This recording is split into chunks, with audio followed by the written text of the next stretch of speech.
Assalamualaikum warahmatullahi wabarakatuh. Halo semua, perkenalkan saya dari kelompok 12 mata kuliah pengantar pengawetan kimia dengan dosen pengampu Bapak Arif Rahman Ibrahim, Dr. Andes MSCED dan Ibu Eka Adia SPD MPD. Kenalkan, saya Sherlina Bila dengan NIM 06101282025020. Nah, di sini saya tidak sendirian loh, tapi ada teman-teman anggota kelompok 5 lainnya. Yuk guys, perkenalan. Saya Ranisa Fitri dengan NIM 06101282025016. Saya Alif Nurrahman, NIM 06161082025008.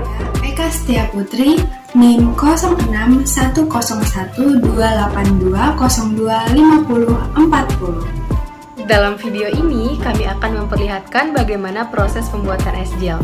Selamat menyaksikan. Penggunaan es batu untuk mempertahankan suasana suhu rendah pada produk pangan menyebabkan es batu cepat mencair dan volume serta berat selama distribusi menjadi tidak efektif. Sehingga alternatif lain dapat digunakan, yaitu menggunakan es krim, misalnya es pack dan es gel. Apakah kalian tahu apa itu es gel? Es gel atau dry ice adalah salah satu teknologi pendinginan yang dapat mempertahankan produk pangan lebih lama daripada es batu. Selain itu, es gel memiliki manfaat lainnya seperti dapat dipakai ulang, tidak beracun, tidak berbahaya, tidak berair, dan tentunya tidak akan mengotori produk. Es gel biasa dipergunakan untuk menjaga suhu dingin baik kondisi plus maupun minus, tergantung penggunaannya, yang biasa dipergunakan untuk industri farmasi, perikanan, pertanian, perkebunan, dan lain-lain. Banyak bukan manfaatnya? Penasaran kan bagaimana proses pembuatannya?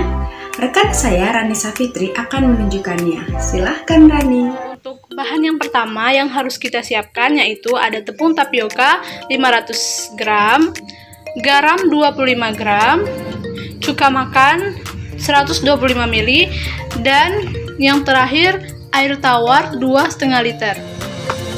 Untuk alat yang kita butuhkan, yang pertama ada panci, wadah, pengaduk, plastik klip atau juga bisa plastik kiloan.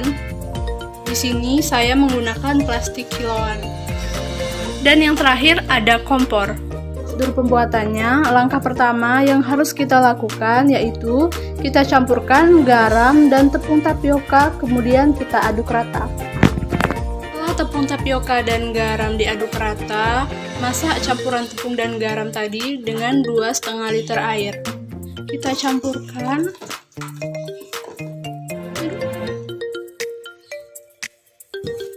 Kita aduk-aduk sampai mengental.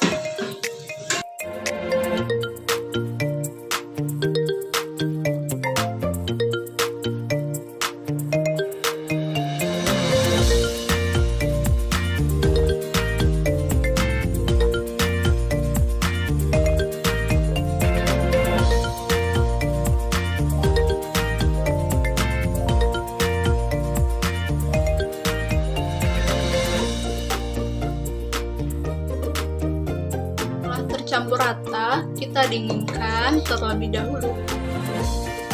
Setelah bubur ini dingin, masukkan bubur tepung tapioka ini ke dalam plastik dengan bentuk tipis dan rata. Kemudian kita ikat dengan rapat. Setelah buburnya sudah kita masukkan ke dalam plastik, kemudian kita bekukan. Ini adalah hasil dari ice gel. Ice gelnya sudah siap untuk digunakan. Jika ice gel ini sudah mencair, kita dapat menggunakannya kembali dengan cara dibekukan lagi. Ini adalah salah satu contoh pemakaian ice gel sebagai salah satu metode pembekuan. Nah, mengapa tepung tapioka yang dipilih? Karena tepung tapioka atau tepung aci dengan perbandingan yang tepat itu dapat digunakan untuk membuat es gel. Karena pati dari tepung aci mempunyai sifat thickening atau dapat mengentalkan dan mempunyai sifat gelling yang dapat membentuk gel. Nah, proses pembekuan es gel aci dimulai dengan menurunkan suhu produk sampai titik bekunya. Proses pembekuan diawali dengan terjadinya pembentukan initial freezing point yang kemudian terjadi pembentukan kristal es. Perubahan larutan tepung aci selama pemanasan itu berlangsung cepat dan melalui beberapa tahapan yang diawali dengan penyerapan air dingin oleh tepung aci dan bersifat reversible. Selanjutnya, pada suhu yang semakin naik atau temperaturnya semakin tinggi, larutan pati mulai mengalami pengentalan dan berubah menjadi zat semi cair padat yang berbentuk pasta dan berwarna putih.